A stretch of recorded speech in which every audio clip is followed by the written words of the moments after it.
हरि ओम।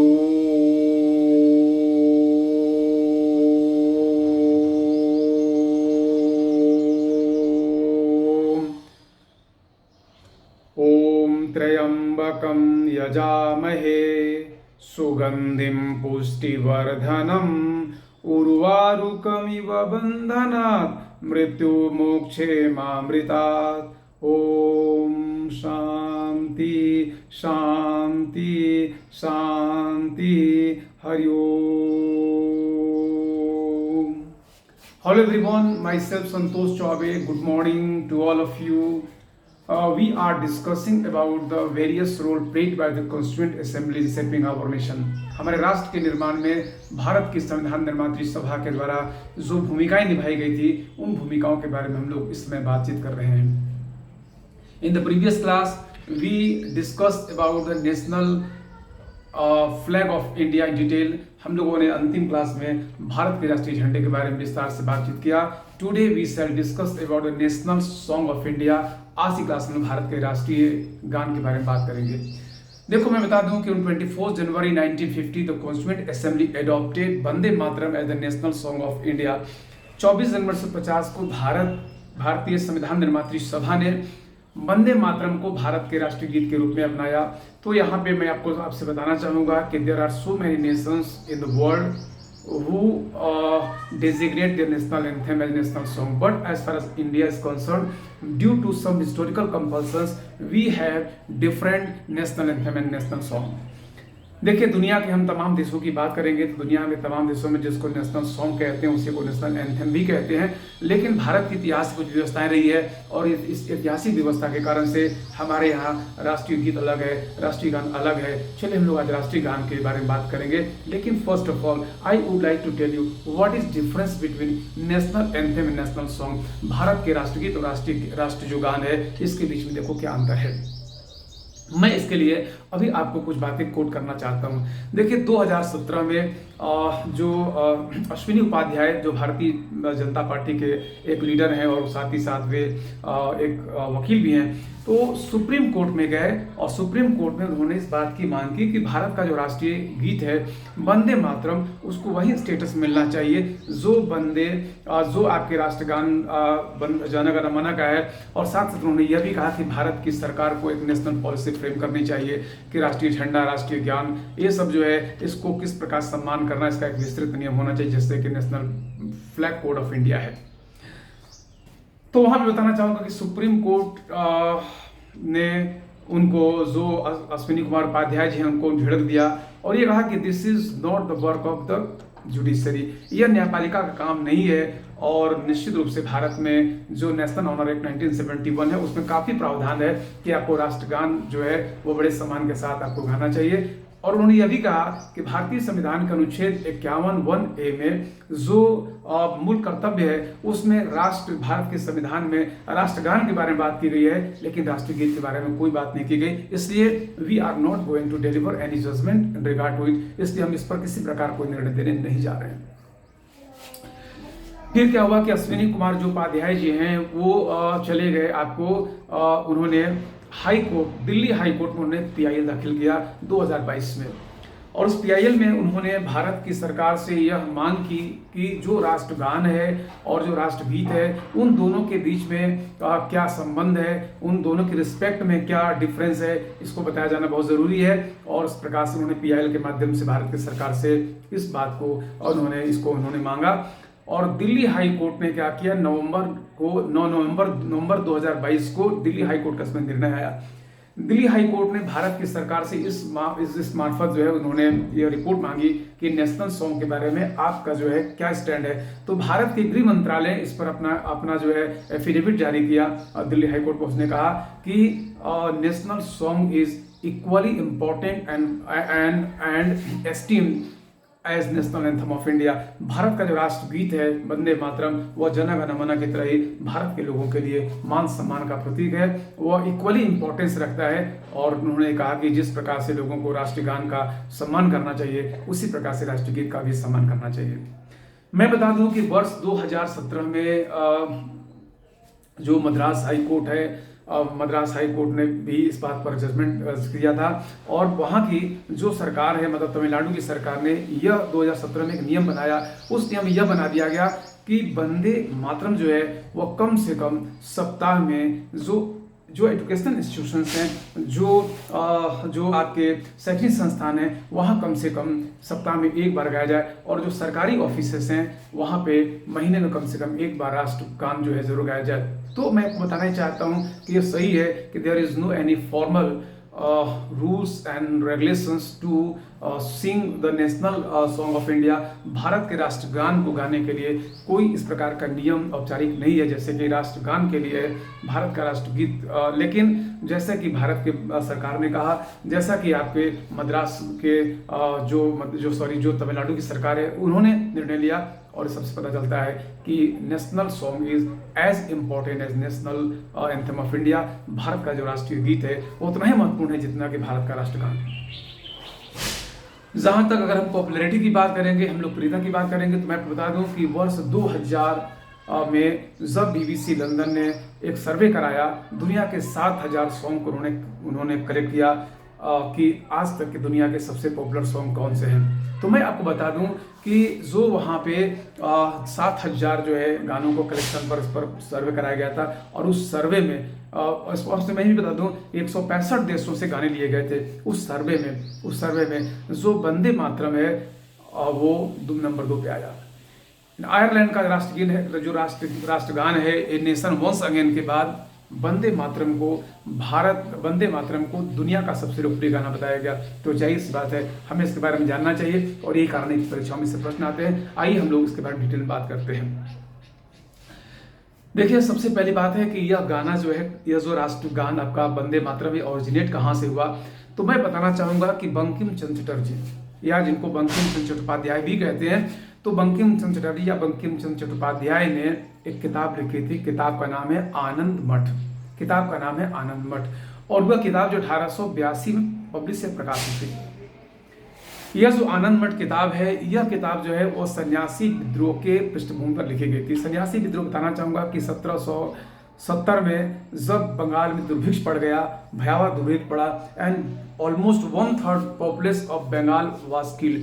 बंगाल की लगभग 1/3 जनता मारी गई। और इस कारण से वहां पर जो सन्यासी थे, वहां जो फकीर थे, उन्होंने भी इसका क्या किया, अंग्रेजी सरकार की नीतियों का विरोध किया और एक सन्यासी विद्रोह हुआ था। उसी सन्यासी विद्रोह की पृष्ठभूमि पर एक किताब लिखी गई थी, एक नॉवेल था जिसका नाम है आनंद मठ। मैं बता दूं कि बंकिम चंद्र चट्टोपाध्याय जी भारत के एक बहुत बड़े साहित्यकार माने जाते हैं, और बंगाली साहित्य में उनका बड़ा प्रतिष्ठित स्थान है। उन्हें 14 नोवेल लिखे और उन्हें बंगाली साहित्य का सम्राट कहा जाता है। He is entertain as the emperor of Bengali literature.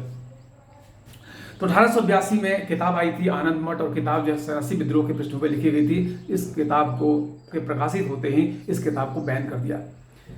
यह जो किताब ही, इसी किताब में एक मैं कहना चाहूंगा एक गीत था या एक छंद था जिसको हम लोग वंदे मातरम के नाम से जानते हैं। तो किताब जब देखो बैन हो गई, तो किताब के प्रतिबंधित होने के साथ ही इस किताब के प्रति लोगों की अभिरुचि और भी अधिक जागृत हुई। और ये किताब जो है किन प्रकार कुछ लोगों के पास रही इसकी कॉपियाँ। एक कॉपी जो है रविन्द्रनाथ टैगोर जी के पास थी। जब 1896 में कलकत्ता में कांग्रेस का वार्षिक अधिवेशन हुआ दिसंबर के महीने में, तो वहाँ पे इसको रविन्द्रनाथ टैगोर जी ने लोगों को गाकर सुनाया। वंदे मातरम सुजलाम सुफलाम मलयज शीतलाम सत्य श्यामलाम मातरम वंदे मातरम। जब ये गाना लोगों को सुनाया गया, लोगों का मन जो है वो प्रफुल्लित हो गया। मैं बताऊं कि इस किताब में, जो आनंद मठ की किताब है, इस किताब में भारत को पहली बार एक माँ के रूप में चिन्हित किया गया, एक माँ के रूप में प्रतिष्ठित किया गया। तो लोगों को बड़ा अच्छा लगा। और बाद में बताऊं कि जो क्रांतिकारी भारत के हैं, वो वंदे मातरम का करके एक दूसरे का उत्साह बढ़ाने लगे। 1900 जब एक आया, तो 1901 में एक दक्षिण लाल सेन नाम के व्यक्ति थे, उन्होंने फिर से इस गाने को मंच पे गा करके लोगों को सुनाया। यह कांग्रेस का ही अधिवेशन था। 1905 में जब बनारस में कांग्रेस का अधिवेशन हुआ, तो वहां पे सरला देवी चौधरानी, जो भारत की बहुत ही अच्छी गायिका थी और रविन्द्रनाथ टैगोर जी की भतीजी भी थी, उन्होंने इस गाने को गा करके सुनाया लोगों को। और जब जर्मनी के स्टुटगार्ट में झंडा फहराने की बात हुई, तो मैडम भिकाजी कामा ने एक जो झंडा बनाया था, उस झंडे के बीच में वंदे मातरम लिख दिया। तो मैं देखो बता रहा हूँ कि ये जो वंदे मातरम है धीरे धीरे धीरे धीरे भारत में जो है वो पॉपुलैरिटी को प्राप्त करने लगा। और यहाँ तक कि लोग एक दूसरे का उत्साह जो है वंदे मातरम कह के बढ़ाने लगे। क्रांतिकारियों को एक प्रकार से मैं कहना चाहूँगा कि वो जो है उनका एक तकिया कलाम हो गया, और यह उनका एक प्रकार से मैं कहूँगा कि स्लोगन हो गया क्रांतिकारियों का। तो धीरे धीरे इसकी लोकप्रियता जो है बहुत बढ़ती चली जा रही थी। एक तरफ ब्रिटेन की सरकार थी जो गॉड सेव द क्वीन, जो वहाँ का ब्रिटेन का जो राष्ट्रगान था उसको प्रमोट करना चाहती थी। दूसरी तरफ यह जो वंदे मातरम है ये तेजी से प्रमोट होता चला जा रहा था। जब 1937 है 1937, तो 1937 में मैं बताऊंगा आपको कि यह जो वंदे मातरम इसको राष्ट्रीय जो कांग्रेस है, कांग्रेस ने इसको राष्ट्रगान के रूप में इसको एडॉप्ट कर दिया। तो अनडाउटेडली जो वंदे मातरम है that was the most popular song of India, ये भारत का सबसे लोकप्रिय गाना था। लेकिन जब संविधान निर्मात्री सभा इस पर बैठी और बहस होने लगी कि भारत में राष्ट्रगान का दर्जा किसे दिया जाए, तो मैं बताना चाहूँगा कि निश्चित रूप से undoubtedly Vande Mataram was the topmost contender. Vande Mataram सबसे ऊपर था क्योंकि कांग्रेस ने 1937 में इसको भारत के राष्ट्रगान के रूप में इसको स्वीकार भी किया था, तो सबसे अधिक यह जो कंटेंडर था। लेकिन मैं बताना चाहूँगा कि इसमें यह जो इसका जो इतिहास है इसकी वंदे मातरम का, यह मैं कहना चाहूँगा कि जो आनंद मठ किताब लिखी गई थी उसकी जो कहानी है और यह जो गाना है, इस गाने में जो स्टैंजा है, इन सबसे हमारे जो मुस्लिम भाई हैं जो सिर्फ अल्लाह में विश्वास करते हैं, उनको किसी भी बूत में या किसी भी मूर्ति में कोई विश्वास नहीं है, या किसी अन्य देवी देवताओं पर उनको कोई विश्वास नहीं है, उनको इस गाने को गाने में कुछ गुरेज था। तो आपको ये जानने के लिए आखिर उसमें था क्या, थोड़ा सा आपको जानना पड़ेगा आनंद मठ की कहानी को। देखिए आनंद मठ का आनंद मठ का मतलब है कि एबिस ऑफ ब्लिस, मतलब कि एक मठ जहाँ पे लोगों को आनंद की प्राप्ति होती है। एक्चुअली में आनंद मठ एक मठ है उस किताब में, कल्पनाओं में, जो मठ एक जंगल में है और वहाँ से क्रांतिकारी गतिविधियाँ चल रही है सन्यासी विद्रोह का। इसी बीच में क्या होता है कि बंगाल में अकाल पड़ा हुआ है और वहाँ पर एक बहुत ही धनाढ़ परिवार का व्यक्ति है जिनका नाम महेंद्र और उनकी पत्नी कल्याणी है और उनकी छोटी बेटी है जिसका नाम सुकुमारी है। जब अकाल इतना ज़्यादा पड़ गया कि लोग वहाँ से भागने लगे, धीरे धीरे स्थिति अब इतनी खराब हो गई कि जो धनाढ़ लोग थे, महेंद्र और कल्याणी जैसे लोग, उनको भी अपने गांव को छोड़कर जाना पड़ रहा है। इसी बीच में क्या होता है कि गुंडे के पीछे पड़ जाते हैं और इस कारण से परिवार बिछड़ जाता है। महेंद्र से कल्याणी अलग हो जाती है, फिर वो अपनी किसी प्रकार से लज्जा बचाती हुई भागती है और जंगल में आकर के वो बेहोश हो जाती है। जहाँ बेहोश होती है वहीं पर आनंद मठ है, मतलब कि वह मठ जहाँ से क्रांतिकारी सन्यासी विद्रोह चल रहा है। और वहाँ पे मैं बताना चाहूँगा कि जो स्वामी आपके शिवानंद है, उनका वहाँ पे कुटिया है, वही है उसके लीडर। तो वहाँ पे वो देखते हैं कि एक स्त्री जो है वो बेहोश पड़ी हुई है, वो आते हैं उसको, उनको कहते हैं कि बेटा तुम चिंता मत करो, तुम्हें डरने कोई बात नहीं है, और अपनी कुटिया में ले जाते हैं, वो अपनी बेटी की तरफ रखते हैं कुछ दिन। और उसके बाद वो अपने शिष्यों को भेज देते हैं कि वह महेंद्र का पता लगाए। कुछ दिन बाद महेंद्र मिल भी जाते हैं, महेंद्र आते हैं तो वो काफ़ी प्रभावित हो जाते हैं इन सब चीज़ों से, और वो भी यह प्रण करते हैं कि हम कोई भी राष्ट्र के लिए लड़ेंगे, वो राष्ट्र के लिए जो है वो अपनी कुर्बानी देंगे। लेकिन परिवार उनके आगे आता है। जब परिवार उनके आगे आता है तो महेंद्र, जब इसके बाद कल्याणी को जानकारी मिलती है तो कल्याणी सोचते हैं मैं अपने प्राण का परित्याग कर दूं। फिर कहानी आगे बढ़ रही है और इसी बीच में क्या है कि भावानंद जो स्वामी शिवानंद के बहुत बड़े मैं कहूँगा कि उनके जो है बहुत बड़े भक्त रहते हैं, उनके शिष्य रहते हैं, वो उनको भावानंद जो है उनको कहते हैं कि राष्ट्र की जो सेवा है वो बहुत बड़ी बात है, आप उसके लिए बिल्कुल चिंता मत करिए। यह राष्ट्र जो है ये माँ की तरह है, दुर्गा माँ, काली माँ। और उसमें आगे जो है कहा, जो वंदे मातरम की उन्होंने गीत को गा करके सुनाया उनको, और उस गीत में बताया गया कि तुम ही दुर्गा हो, तुम ही काली हो, तुम ही जगरात्री हो। तो उन्होंने जो है दुर्गा माता के जो 3 रूप हैं, उन 3 रूपों, भारत माँ के रूपों को उन्होंने दिखाने का काम किया। अब यहाँ पे देखो मैं बताना चाहूँगा कि जो यह वंदे मातरम गान है, ये वंदे मातरम जो है, यह चूंकि यह गान जो है यह प्रकार से समर्पित लग रहा है भारत माँ को, और भारत माँ के रूप में दिखाया गया दुर्गा माता को, काली माता को और आपको जगरात्री माता को। चूँकि मुस्लिम लोग अल्लाह को छोड़कर किसी और को की बात नहीं कर सकते, इसलिए उनको इस गाने को गाने में परहेज होता है। तो जब चूँकि संविधान निर्मात्री सभा का यह सोचना था कि हम भारत का संविधान जो भी बनाएं जो भी हमारे हमारे संविधान निर्मात्री सभा की तरफ जो भी काम किया जाए उस कार्य में सहमति हो आपके भारत के सभी लोगों की, सभी वर्गों की, और इसीलिए जो वंदे मातरम है उसको हम लोग राष्ट्रगान के रूप में अपना नहीं सके, बल्कि उसको एक अलग स्टेटस दिया गया। और सभी और आपको बताना चाहूँगा कि संविधान निर्मात्री सभा के जो अध्यक्ष थे राजेंद्र प्रसाद, उन्होंने कह दिया था कि यह जो राष्ट्रगीत हमारा वंदे मातरम है, इसकी प्रतिष्ठा भारत के राष्ट्रगान से कभी कम नहीं होगी। हालांकि हम इसको भारत के प्रतिनिधिमूलक गान के रूप में नहीं रख पाएंगे। तो यहाँ पे देखो, मैं आपके बारे में इसके बारे में कुछ आपको कुछ फैक्चुअल बातें बता दूं परीक्षा के दृष्टिकोण से। सबसे पहला कि वंदे मातरम की रचयिता कौन है, तो आपका हो जाएगा बंकिम चंद्र चट्टोपाध्याय या बंकिम चंद्र चटर्जी। यह जो है किस किताब में है, तो आनंद मठ में। आनंद मठ का प्रकाशन कब किया गया, तो 1882 में। आनंद मठ जो है वो किस भाषा में लिखी गई थी, तो यह भाषा थी बंगला और संस्कृत का मिक्स, कहते हैं सधुकड़ी भाषा, इसको सधुकड़ी भाषा में लिखा गया था। अगला यह कि इस पर अंग्रेजों ने प्रतिबंध लगा दिया। तो प्रतिबंध लगाने के बाद यह जो है गाना, जो वंदे मातरम है, इसको किसने गाया सबसे पहली बार, तो इसको गाया रविन्द्रनाथ टैगोर ने। कब गाया, 1896 में। और कहाँ गाया, तो कलकत्ता के वार्षिक अधिवेशन में। फिर इसके बाद इसको अगली बार जो पब्लिकली किसने गाया, तो दक्षिण लाल सेन ने 1901 में गाया था। इसके बाद इसको बनारस के सेशन में किसने गाया, तो बनारस के कांग्रेस अधिवेशन को गाया सरला देवी चौधरानी ने। अब यहाँ पे सवाल आता है कि यह जो बंगला संस्कृत में लिखा गया था, इसका इंग्लिश ट्रांसलेशन किया गया, और बताऊं मैं कि भारत के 10 भाषाओं में इसका ट्रांसलेशन किया जा चुका है। तो इंग्लिश में इसका जो ट्रांसलेशन है, इसका इंग्लिश ट्रांसलेशन सबसे पहले किसने किया। तो यहाँ पर एक कंफ्यूजन है, विकिपीडिया के माध्यम से भी लोगों को कंफ्यूजन हो रहा है। मैं इस कंफ्यूजन को दूर कर दे रहा हूँ। देखो, जब आपसे पूछा जाए कि आनंद मठ जो किताब है, इस किताब का पहली बार किसने किया अनुवाद, तो पूरी की पूरी किताब का अनुवाद करने वाले जो व्यक्ति हैं वह नरेश चंद्र सेन है। वो भी बंगाल के बहुत बड़े साहित्यकार थे।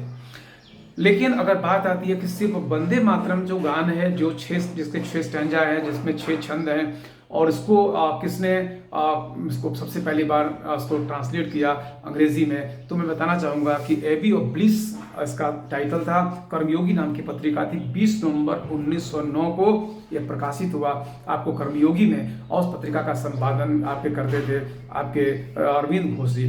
तो अगर आपसे पूछा जाए कि जो वंदे मातरम सिर्फ छंद है, उसका ट्रांसलेशन किसने किया, तो इसका उत्तर जाएगा अरविंद घोष। लेकिन पूछा आनंद मठ का सबसे पहली बार जो है अंग्रेजी में अनुवाद किसने किया, तो अंग्रेजी में अनुवाद करने वाले जो व्यक्ति हैं, वो व्यक्ति का नाम है नरेश चंद्र सेन। एक बात और भी है कि इसका जो अंग्रेजी टाइटल है, उसका अंग्रेजी टाइटल क्या है, तो अंग्रेजी टाइटल है एबी ऑफ ब्लिस। एबी मतलब होता है मठ, और ब्लिस मतलब हो आनंद, अल्टीमेट प्लेजर, अल्टीमेट जॉय।